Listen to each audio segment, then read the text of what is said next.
Joining us today is Luke Wilcoxon, founder and creative director of Only the Ball, an agency that specializes in impactful animated storytelling.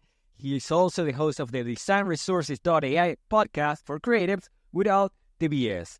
And with his background in branding, marketing, motion design, Luke's at the forefront of integrating AI into creative workflows. And as the organizer of the Motion Design Mexico community, he's not just like watching from the sidelines, but getting in there, leading changes, and guiding creative through them. So I figure, why not talk to Luke today and talk about all these other things? So how you doing, Luke? Yeah, very good, thanks. That was a lovely intro. Cheers for that. Shit, it's really hard to put it together, so me and Club. So, Luke, you've interviewed creatives who are both embracing and avoiding AI, and you've discussed benefits and drawbacks. Now, what's one overhyped aspect of generative AI that you think creatives should be skeptical about, and one underappreciated one that they should pay more attention to? Good question. Well, one at a time. Overhyped. And I've just come to this conclusion quite recently, and I think it's a great question. It's the amount that, let's talk about LLMs for a little bit. So large language models, that they can reason. I mean, we've been told from kind of all these big companies that they're just getting smarter and they're coming up with all these kind of like emerging properties. Like they've taught themselves to speak like different languages. And, you know, I was believing the hype until kind of very recently. I'd say kind of 2 weeks ago. And I was just thinking that it's going to be this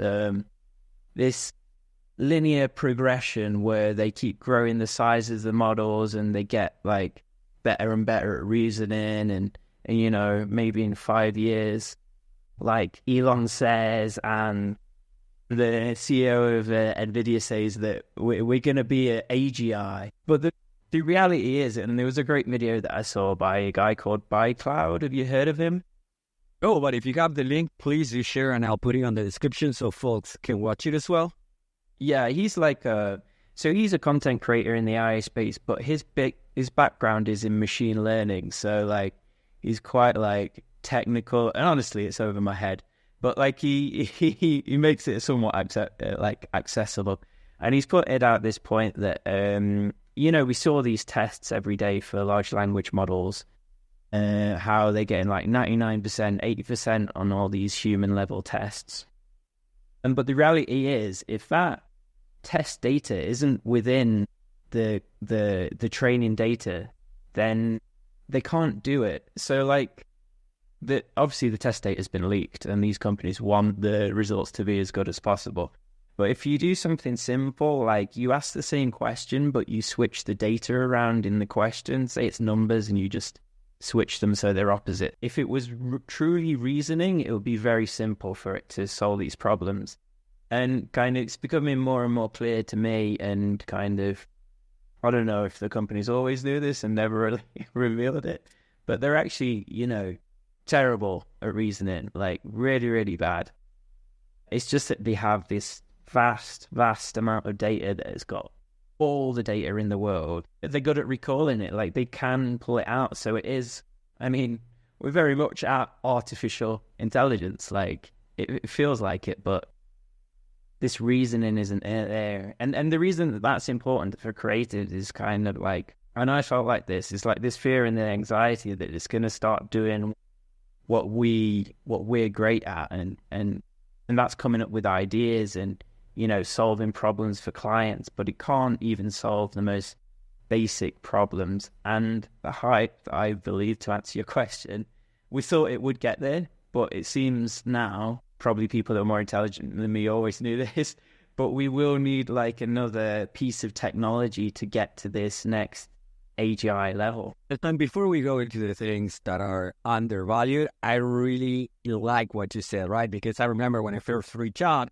I sort of felt like a parallel, right? I could see as I was researching, you know, your work and all of that, I could see kind of like the curve of hope and hype, and then the descent as you talk to more people. And again, you know, I think we're in a podcast about generative AI and creativity. So obviously we still have some excitement about the technology. But one thing that I usually hear, and I know you're familiar with the phrase, is For example, I remember watching an interview with Sam Altman, right? And he's like, this is the worst AI technology we'll ever be. To me, are you familiar with Morrissey?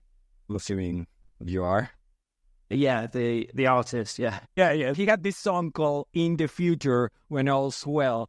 And that's kind of like the vibe I get when I hear this, companies that obviously have a very notable interest on, selling this technology. When we hear it's all great and it's going to get even better. But as you said, LLMs, they are just in a way like very high level, please technical people, don't throw up. But it's like regurgitating things it already learned, right? So it's as good as the data gets. And here's my question based on something I learned today, which is there's lawsuits moving forward from Sarah Anderson. She's a comic artist from the US that sued Midjourney. And it's going into discovery phase. So that means they're actually going to have to provide documentation on how they're training things. If they cannot use data without paying, I think that might influence how good, whether this is the worst or best AI we ever get, right? Do you get that bit of magical thinking, or do you truly believe that this is only going to get better? Like, what are your unfiltered thoughts on this? It's definitely going to get better. Like, is going to get better, and we're going to find ways to use it. I mean, there's already a lot of people kind of exploring large language models, and there was like a lot on this. Like, you could come up with a certain specific phrase. Like there was one like, take a deep breath, relax, and let's go. And then this would improve by kind of like 10% the quality of the output of the LLM. So, I mean, even within the kind of the technology that we have today, there's people experimenting and finding ways to make it more useful and more creative. I mean, even if we don't get to this next level, like even if that piece of technology that I was just talking about, we don't have it. Maybe it'll come 10 years. Maybe it'll come next year. We really don't know. So if we don't get there, I think that there's still a lot of use you can get out of it. Like, I am still excited about it. I use these tools every day. It's always going to get better. Can you think of a tool that got worse? From my experience, it's kind of like shrinkflation. When you buy the bag of chips, it used to contain a certain amount of chips, and now you're paying maybe even a little bit more. You're getting a bag that is more full of air than it used to be a couple of months ago. That's how I feel. I feel the technology will continue evolving, but also as companies have to show profits, some of the expenditures that we're seeing are not sustainable, or some of the services we're seeing that are kind of gimmicky, we'll have to figure out a way which can actually get people to pay for a subscription. So I do think the technology will get better, but also that just like everything lately, it'll just get more expensive and give us less for the same amount of money. So that's my theory, but I come from Argentina. I live with inflation all my life, so I might be a bit jaded. One thing you said that I want to touch on is like, the tools that make you excited. Because again, we're here talking about AI, so as much as we might be bitching, obviously we like things about it. So what's the thing that you're finding the most benefit in your day-to-day? I mean, the day-to-day is the large language models. I think like creatives kind of, and I just bagged on it for all the reasons we were just talking about, but it is very useful. Like, it does have all this human knowledge, so it does have like, especially like it for copywriting, like it's got the best copywriters in the world. It's got their data. I mean, we spoke a little bit about lawsuits and where the data comes from. I mean, honestly, they've just scraped all the internet. We've seen YouTube, all of it. It's in there. I don't think there's much doubt about that. It will go to legal cases and whatever happen will happen. But all the data's in there, so if you can pull that out, then you can use it to save your time. Very good at compression. Things that I love at the moment is, like, we take a podcast like this, and then rather than watching through it and, like, writing down and editing, like, what were all the key points? What were the, like, interesting nuggets of information? You can just get AI to do that and give you the 10 bullet points, and it's just compressed like an hour of knowledge into the kind of 10 bullet points. So that's why. But I mean, it's not the exciting part. Like, as creatives, like, it's the mundane part that it can help speed you up with. But things that excite me more is the things that are possible now that weren't possible. So we're talking, I mean, in space, there's a lot of talk about kind of like realisms. Like there was a huge hype this week or last week about this new Flux AI image generation model that can create humans that are like indistinguishable from reality. And, you know, it's kind of fun, but we could do that anyway. We could go and take a photo of someone. So like, I don't get that excited about AI that's almost as good as things that we could already do. I get excited about the AI that enables us to do things that we couldn't do before. Like, you know, it's the merging of reality. Like, I can't put a horse on the moon and take a photo of it, but now with AI, I can. Like, I know we could do it with CGI and stuff, but that's not accessible to the majority of people. And that excites me, and kind of, there's just been a real surge in kind of surrealism. Like, if you go and search, like, post-photography, like, on any platform, you'll find kind of the surrealism and the blending of things. Like, if we were to merge kind of two artists work together, like, this is something that humans do, but AI would do it in a way that's very different. Like, because we separate things. Like, if you used to take two different styles of painting, we wouldn't necessarily blend those things together, but AI will kind of make one kind of tree in watercolor and another in kind of like oil painting, but it won't do it intentionally like this is oil painting and this is watercolor. It would just merge the pixels together. And like, that's creating something like new, and people might hate it, but it's kind of new. And this is what excites me, the things that enables you to do things that weren't possible, and the new art form that will emerge from this and is emerging from it. And you talk to lots of creatives, right? Because what I'm hearing now, and again, I wanted to talk to you because we have this sort of like, it's like a pendulum, you know? We go from excitement to gloom and vice versa, which I feel it's one of the most humane reactions I've seen about AI. But you talk about a lot of creatives. I know you're spearheading a community of motion designers in Mexico City, where you're currently located.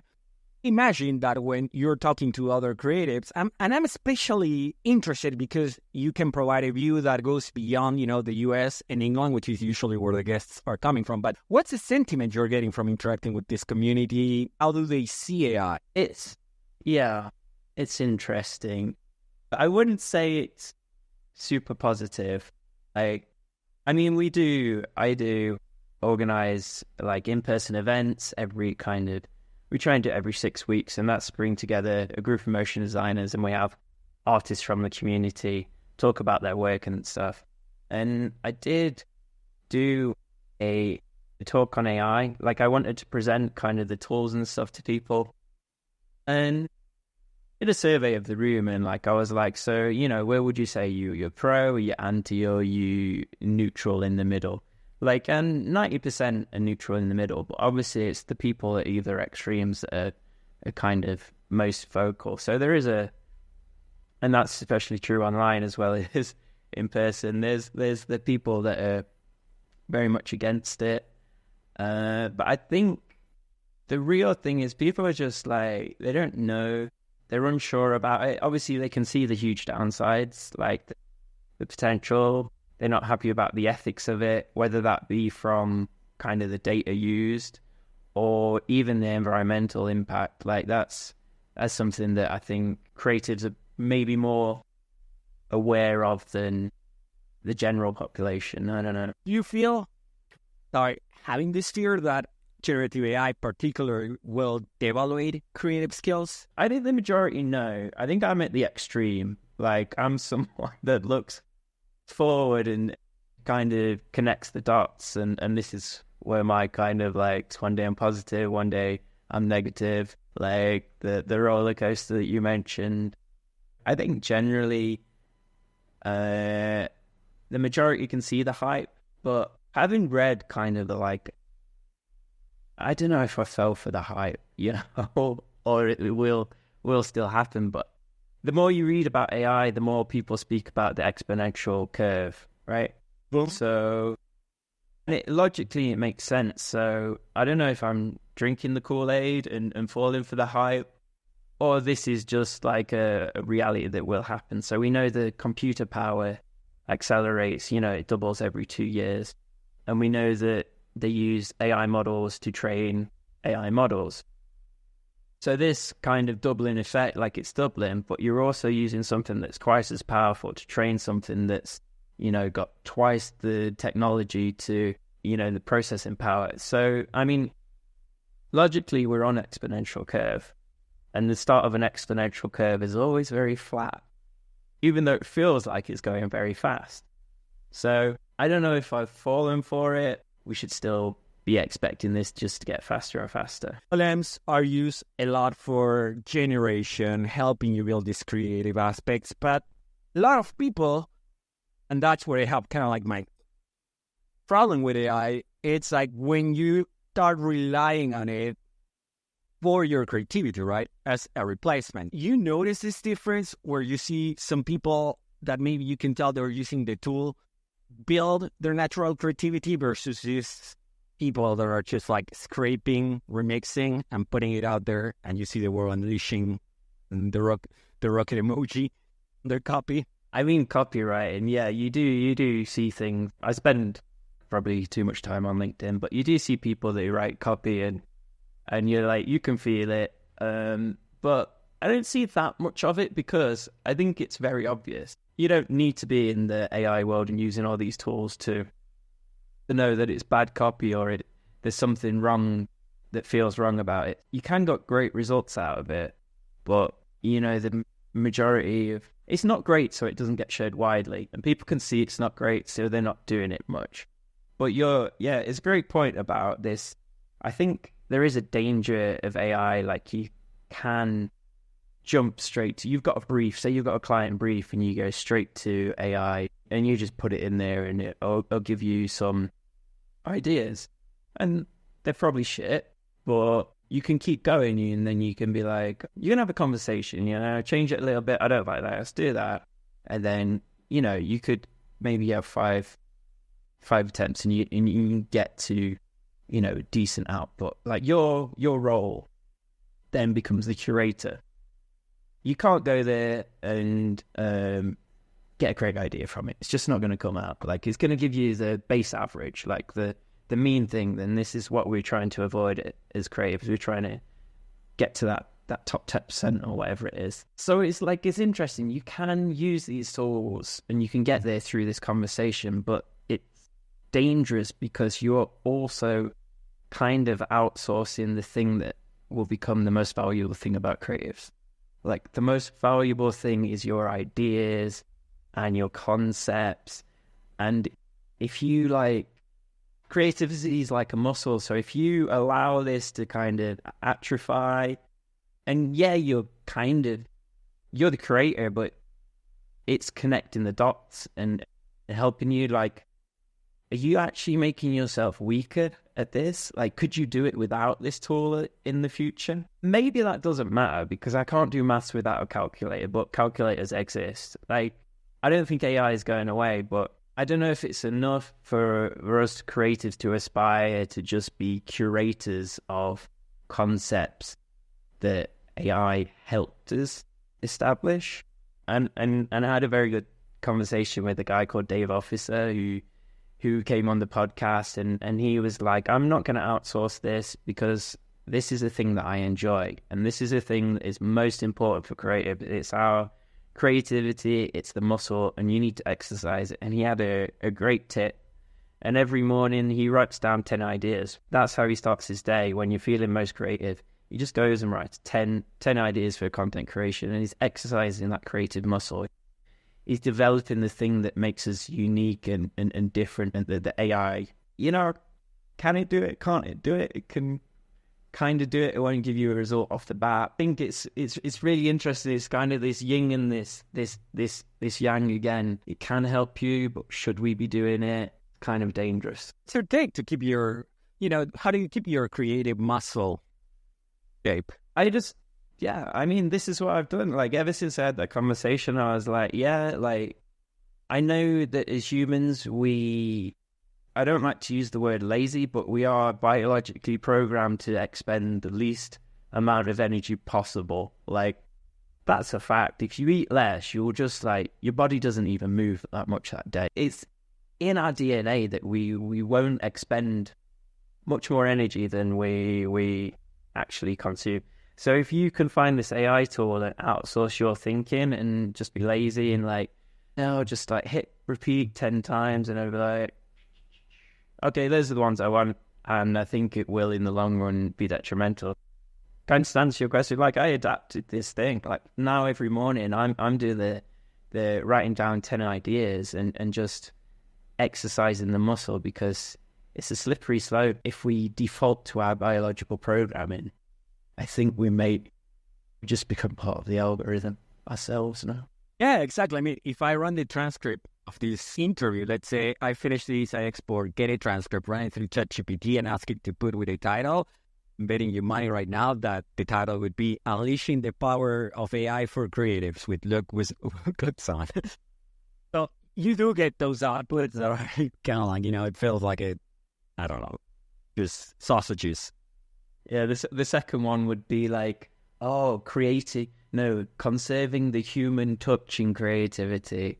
Like there's something so vague about human and creativity that's always like in there as well. To be honest, it's crazy because we're going like, from positive to optimistic. But the more I play with AI, and again, this is part of a bigger conversation that you can join in, not me, but like, much smarter people should be leading, which is, I think ultimately we're going to go through this sort of like AI devaluating creativity, but, the pendulum will come back and eventually it'll revalorize because, again, trash, it's already here. You go TikTok, any social platform, 20% of that, 75, 80 is trash already.